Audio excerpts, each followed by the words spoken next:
Chicken gravy தான் பார்க்க போகிறோம். அதுவும் செட்டிநாடு மசாலா வச்சுட்டு இன்றைக்கி ஒரு சிக்கன் கிரேவி செய்ய போகிறோம். செட்டிநாடு மசாலா இல்லை அப்படின்றவங்க நீங்கள் சாதாரணமாக சிக்கன் மசாலா இருந்தாலுமே இதே ஸ்டைலில் வைக்கலாம்.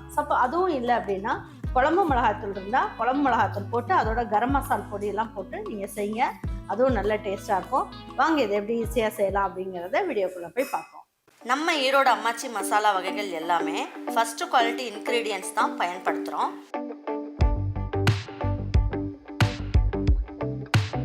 வாங்குகிற பொருட்கள் எல்லாமே முறையாக ஜலிச்சு பொன் வறுவலாக வறுத்து சரியான பதத்தில் அரைக்கிறோம். அரைச்ச மசாலாவை நல்லா ஆற வச்சு மறுபடியும் ஜலிச்சு சரியான அளவில் பேக் பண்ணி உங்கள் வீட்டுக்கே சேஃப் அண்ட் செக்யூர்டாக டெலிவரி பண்ணுறோம். நம்ம மசாலா வகைகள் மற்றும் சத்து மாவு, ரெடிமேட் இட்லி மாவு, இடியாப்ப மாவு எல்லாமே நீங்கள் வாட்ஸ்அப் மற்றும் வெப்சைட்டில் ஆர்டர் பண்ணி வாங்கலாம். இதில் ரொம்ப முக்கியமான விஷயம், இது full and full pure homemade masala. நம்ம எல்லாருக்குமே ஆரோக்கியம் தானேங்க முக்கியம்.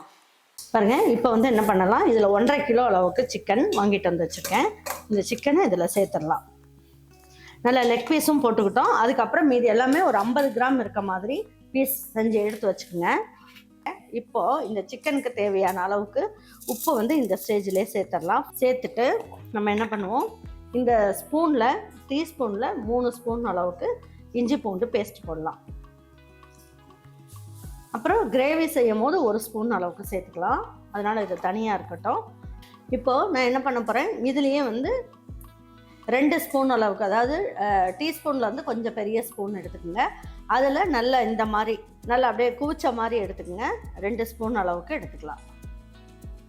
இது 1.5 கிலோ சிக்கன்றதுனால இந்த அளவுக்கு சேர்த்துக்குவோம். இப்போ இதுலேயே நம்ம என்ன பண்ணலாம், இந்த டீஸ்பூன்லேயே 4 ஸ்பூன் அளவுக்கு தயிர் சேர்த்துக்கலாம். பாருங்க, இப்போ வந்து இது எல்லாமே நல்லா இந்த மாதிரி கலந்து விட்டுக்கலாம்.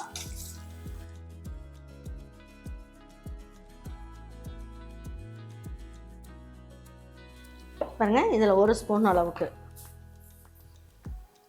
பாருங்கள் 1 ஸ்பூன் அளவுக்கு எண்ணெய் ஊற்றிக்கலாம்.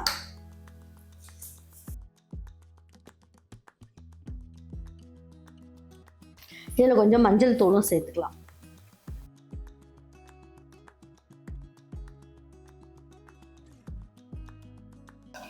இது வந்து ஒரு 10 நிமிஷம் ஊறுனா போதும்.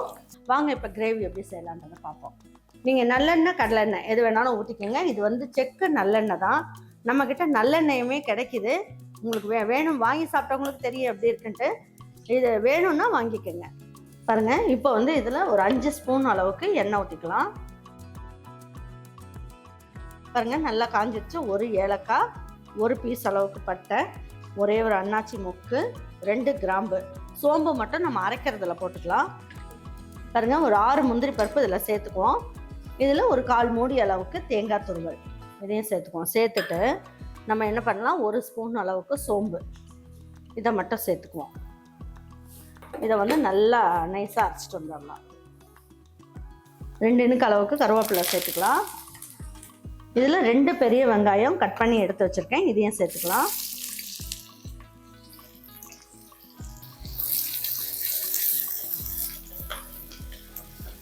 நம்ம சிக்கனுக்கு வந்து உப்பு சேர்த்துட்டோம். இந்த வெங்காயத்துக்கு தகுந்த அளவுக்கு மட்டும் உப்பு கொஞ்சமாக சேர்த்துக்கலாம். மஞ்சள் தூள் கொஞ்சம் சேர்த்துக்குவோம்.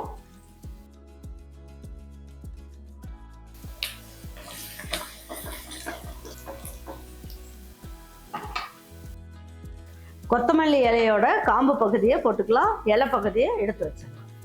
பாருங்க, நான் ஏற்கனவே அதில் இஞ்சி பூண்டு பேஸ்ட் போட்டேன். இதில் 1 ஸ்பூன் போடலான்னு சொன்னேன். இப்போ இந்த அளவு வெங்காயம் வந்து பாதி அளவுக்கு வதங்கிடுச்சு. 1 ஸ்பூன் அளவுக்கு சேர்த்துக்கலாம். அப்போ டேஸ்ட் வந்து சூப்பராக இருக்கும்.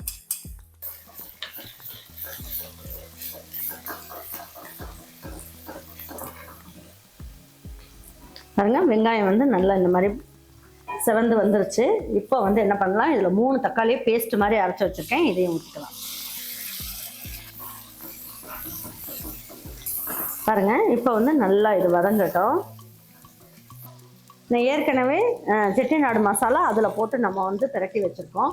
எண்ணெய்க்குள்ளே வந்து நம்ம 1 ஸ்பூன் அளவுக்கு எடுத்துகிட்டு இந்த எண்ணெயிலேயே நல்லா வறுக்கும் போது என்ன ஆகும், நல்லா ஃப்ளேவர் வந்து சூப்பராக இருக்கும். பாருங்கள், இந்த அளவுக்கு வெங்காயம் தக்காளி எல்லாமே சேர்ந்து பொரிஞ்சிடுச்சு. இப்போ இந்த சிக்கனை போட்டுக்கலாம். வலிக்கும்.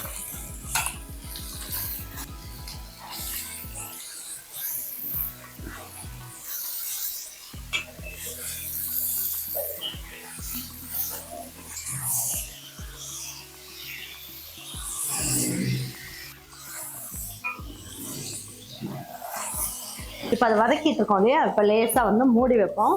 நல்லா சுருளை அதே வதங்கும், கொஞ்சம் நல்லா வெந்து வரும். ஒரு 2 நிமிஷம் அப்படியே இருக்கட்டும். இப்போ எடுத்து பார்ப்போம்.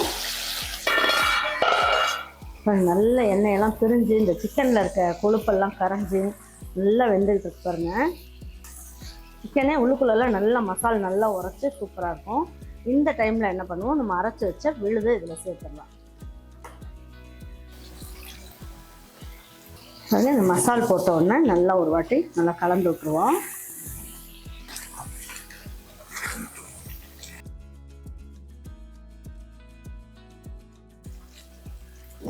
ஏன்னா இப்போ சிக்கன் இதில் வேகிறதுக்கு தேவையான அளவுக்கு தண்ணி இந்த அளவுக்கு ஊற்றினா தான் கரெக்டாக இருக்கும். இப்போ இதில் என்ன பண்ணலாம், கொஞ்சமாக குட்டி ஸ்பூனில் ஒரு ஸ்பூன் அளவுக்கு மிளகுத்தூள் சேர்த்துக்கலாம்.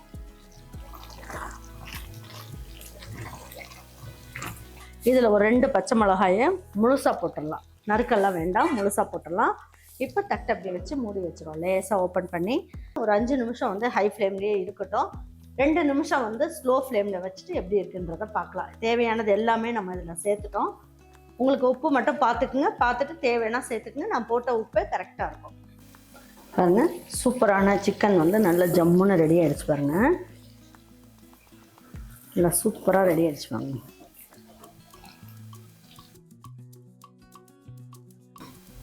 பாருங்க, சூப்பரான சிக்கன் கிரேவி வந்து நல்லா ஜம்முன்னு ரெடி ஆகிடுச்சு பாருங்க.